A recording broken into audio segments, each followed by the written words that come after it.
थुलथुलीत पोट, डोक्याला मुंडासं गुंडाळलेलं, जन्मताच पानाचा तोबरा असावा असं तोंड, हँडलबार मिशा आणि बोलण्यात वागण्यात प्रचंड मुगरोरी. हा गडी नुसता उभा राहायला प्रचंड कष्ट घेतो आणि नंतर सगळ्या धुरंधर 2 मध्ये दिसत राहतो. कधी बंदुका विकताना, कधी अंमली पदार्थ विकताना, कधी जेलमध्ये बसून बिर्याणी खाताना, कधी मेजर इक्बालशी फोनवर बोलताना, आणि मग होतो लाईव्ह गेम. डायरेक्ट डोक्यात गोळी, विषय एंड. हे कॅरेक्टर पिक्चर मध्ये आतिफ अहमद म्हणून दाखवलं, पण खऱ्या आयुष्यातला हा अतिक अहमद, उत्तर प्रदेश मधला गँगस्टर. पण हा अतिक अहमद होता कोण? त्याचा होल्ड कशावर होता? त्याची ताकद काय होती? त्याचं पाकिस्तानशी कनेक्शन समोर आलं होतं का?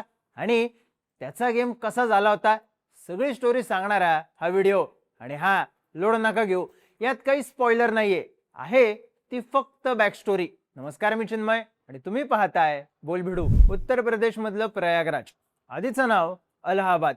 1962 साली इथं अतिकचा जन्म झाला. वडील फिरोज अहमद टांगा चालवायचे. अतिकचा अभ्यास वगैरे गोष्टीत मन नव्हतं. त्यांना आपल्या नावामागं लेबल मिळवलं, गुन्हेगार. वयाच्या 17व्या वर्षी अतिकवर पहिला गुन्हा दाखल झाला, हत्येचा. मोठं होण्यासाठीचा शॉर्टकट त्याला समजला होता. फांद्या तोडत बसायचं नाही, थेट खोडावर गाव घालायचा. एकदा लाईन पकडल्यावर अतिक थांबला नाही. खंडणी, खुनाचा प्रयत्न, ताबा मारणं असे गुन्हे सुरू झाले. अतिकनं लोकांच्या मनात आपल्याबद्दल भीती तयार केली. त्याच्याकडे पैसा येऊ लागला. आता त्याला सत्ता मिळवायची होती. वयाच्या 27व्या वर्षी अतिक अहमद आमदारकीच्या निवडणुकीला अपक्ष म्हणून उभा राहिला. रिझल्ट त्याने अर्ज भरला तेव्हाच ठरला होता. अतिक अहमद जिंकला, आमदार झाला. अलाहाबाद पश्चिम विधानसभा मतदारसंघातून तो 5 वेळा आमदार झाला. अपक्ष, समाजवादी पार्टी, अपना दल, पक्ष बदलत राहिले पण सत्ता कायम होती, कारण दहशत मोठी होती. अतिक अहमद समाजवादी पक्षाकडून लोकसभा निवडणूक लढला आणि खासदार म्हणून संसदेत गेला. त्याचा मतदारसंघ होता फुलपूर. ज्या मतदारसंघाचं प्रतिनिधित्व भारताचे पहिले पंतप्रधान पंडित जवाहरलाल नेहरूंनी केलं होतं, ते फुलपूर. खासदार झाला तरी अतिकने आपली गुन्हेगारीची लाईन सोडली नाही. तो अंमली पदार्थांच्या धंद्यात पद्धतशीर सेट झाला. त्याच्याकडचा माल यूपी मधून सगळ्या देशात जायचा, पण त्यापेक्षा जास्त त्याचा हात बसला होता आर्म्स डीलिंग मध्ये. यात पैसा खचून होता. यातून त्याचं नेटवर्क भक्कम झालं आणि अगदी बॉर्डरच्या पलीकडे सुद्धा गेलं. अतिकची यूपी मध्ये टोळी होती, ज्यात बरेच नामचीन गुंड होते. 100 पेक्षा जास्त गुन्ह्यांमध्ये स्वतः अतिक आरोपी होता, पण खासदार असल्यानं त्याच्यापर्यंत कुणाचे हात पोचणं अवघड होतं. अतिक रागाच्या भरात समोरच्याला कुठल्या कुठल्या अवयवात गोळ्या घालेल एवढंच म्हणण्या एवढा खतरनाक नव्हता. त्याच्या दहशतीचा एक किस्सा सगळ्या देशात गाजलेला. 1995 सालची गोष्ट.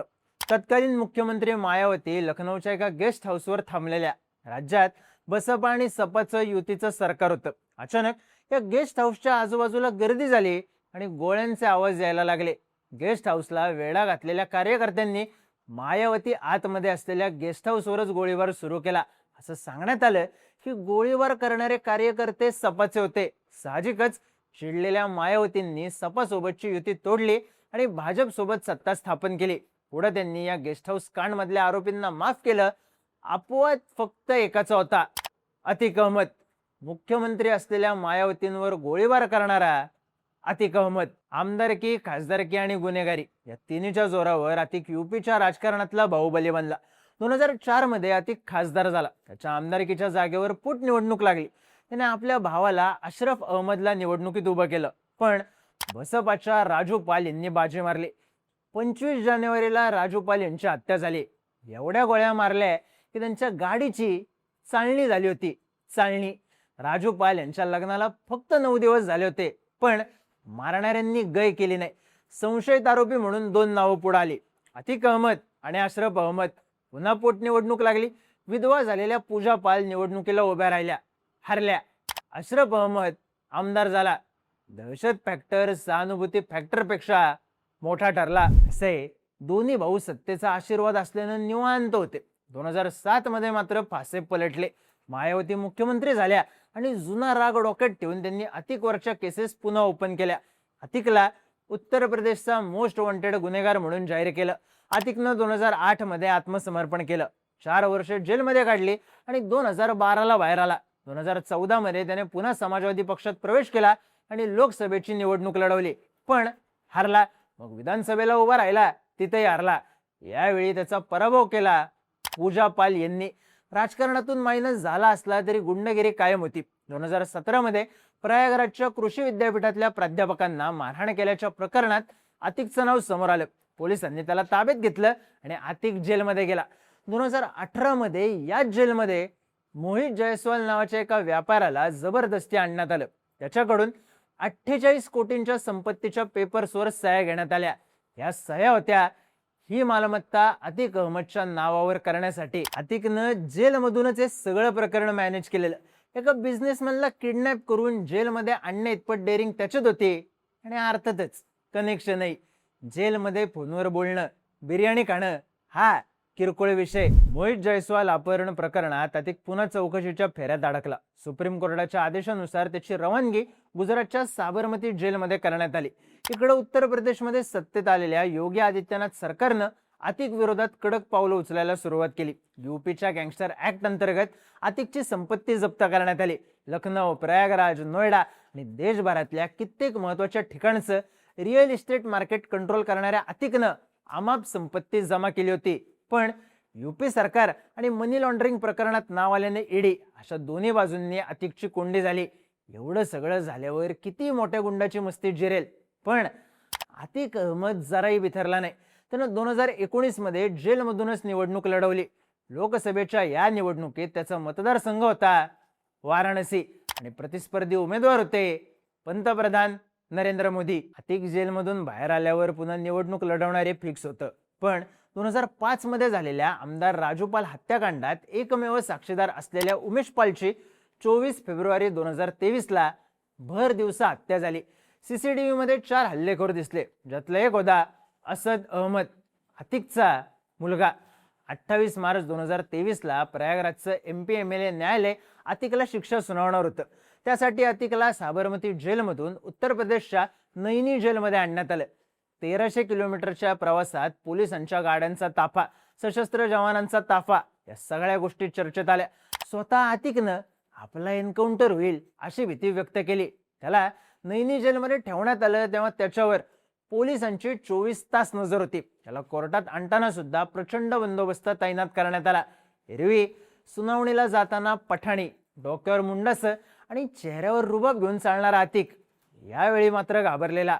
कोर्टानं अतिक अहमदला जन्मठेपेची शिक्षा सुनावली. उमेश पाल हत्या प्रकरणात वॉन्टेड असलेला अतिकचा मुलगा असदचा 13 एप्रिल 2023 ला एन्काउंटर झाला. त्यामुळं आज ना उद्या आपल्यावर सुद्धा हीच वेळ येणार याची भीती अतिकला वाटत होती. मग आली 15 एप्रिल 2023 ची संध्याकाळ. यूपी पोलीस अतिकला त्याचा भाऊ अशरफ सोबत मेडिकलसाठी घेऊन चालले होते. तेव्हा त्या गर्दीत अचानक 3 पोरं सहभागी झाली. पत्रकारांचा गराडा होता. पत्रकार अतिकला प्रश्न विचारत होते. अतिक त्यांना उत्तर द्यायला सुरुवात करतच होता. तेवढ्यात यातल्या 2 पोरांनी पॉइंट ब्लँक करून अतिक आणि अशरफच्या डोक्यात गोळ्या घातल्या. जागेवर खेळ खलास. लवलेश तिवारी, सनी आणि अरुण मौर्य या तिघांनी अशरफ आणि अतिकवर हल्ला केला होता. तिघही लगेचच पोलिसांसमोर हजर झाले. लाईव्ह टीव्हीवर अतिकला मारल्याची बरीच चर्चा झाली. काही दिवस आधीच अतिकने कबुली दिल्याची बातमी आली होती. त्याचे ISI आणि लष्कर सोबत संबंध असल्याची कबुली. अतिक IS-227 या गँगचा म्होरक्या होता. तो भारतातून ड्रोन्सच्या माध्यमातून बॉर्डर पलीकडे हत्यारं पाठवायचा. बॉर्डर पलीकडून जी हत्यारं भारतात यायची ती अतिकच्या घरी पोहोचायची. त्यानंतर अतिकला ज्याप्रमाणे इन्स्ट्रक्शन्स आहेत त्याप्रमाणे ती हत्यारं लष्कर किंवा खलिस्तानी संघटनांच्या माणसांपर्यंत तो पोहोचवायचा.